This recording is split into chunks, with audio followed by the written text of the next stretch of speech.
The latest on the war in Ukraine and our exclusive interview with the commander of the Ukrainian ground forces, who's beaten back Russian troops in some of the biggest battles of the war. He's warning about Vladimir Putin's nuclear threats as we hear more disturbing rhetoric out of Moscow this morning. Chief Foreign Correspondent Ian Pannell starts us off. Good morning, Ian. Morning, George. More dire warnings coming from the Kremlin. Russian Defense Minister Shoigu speaking to Defense Secretary Austin and others, alleging that Ukraine is ready to detonate a dirty bomb.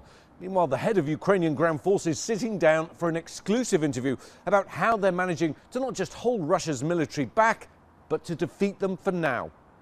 Overnight, America, Britain and France denouncing Russia's claims that Ukraine's planning to detonate a so-called dirty bomb. Russian state media making the same claims, saying it would be blamed on Russia. A dirty bomb is a conventional bomb laced with radioactive material. Russia's defense minister urgently calling his counterparts in London, Paris and Washington to warn them of the alleged plot, though offering no evidence. But in a joint statement, the three countries saying, "We all reject Russia's transparently false allegations." But the claims are raising fears because Russia has repeatedly used this tactic of falsely accusing Ukraine of planning attacks that it's about to carry out itself. General Syrskiy, Dobry, how are you? Earlier, I sat down for an exclusive interview with the man in charge of Ukrainian ground forces, Colonel General Oleksandr Syrskiy. How worried are you? How worried should all of us be about Putin's nuclear threats? I must agree with you that we are and should be worried, and I do believe that such a threat really exists, and we have to take it into account.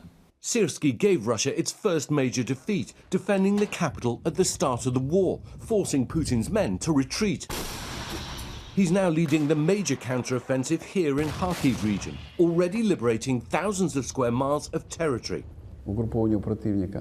We create the conditions under which we can make the enemy lose confidence, get nervous, start taking losses and abandon their positions. General Syrskiy graduated from the oldest Russian military school in the 1980s, studying Soviet battlefield tactics he says Russia's still using today.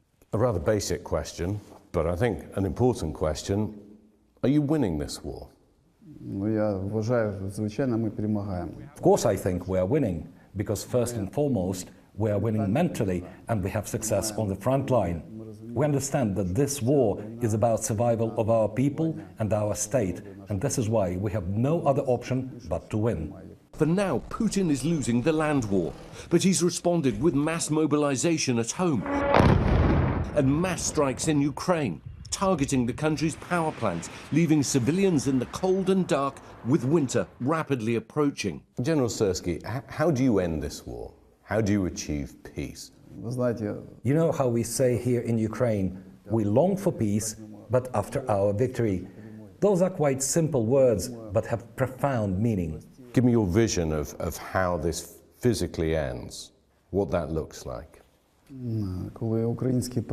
It's when Ukrainian flags will fly all over our borders, including Crimea.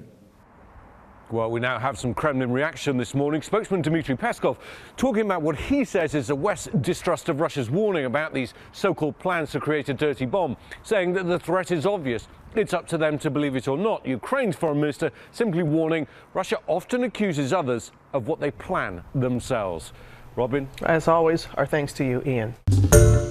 Hi, everyone. George Stephanopoulos here. Thanks for checking out the ABC News YouTube channel. If you'd like to get more videos, show highlights, and watch live event coverage, click on the right over here to subscribe to our channel. And don't forget to download the ABC News app for breaking news alerts. Thanks for watching.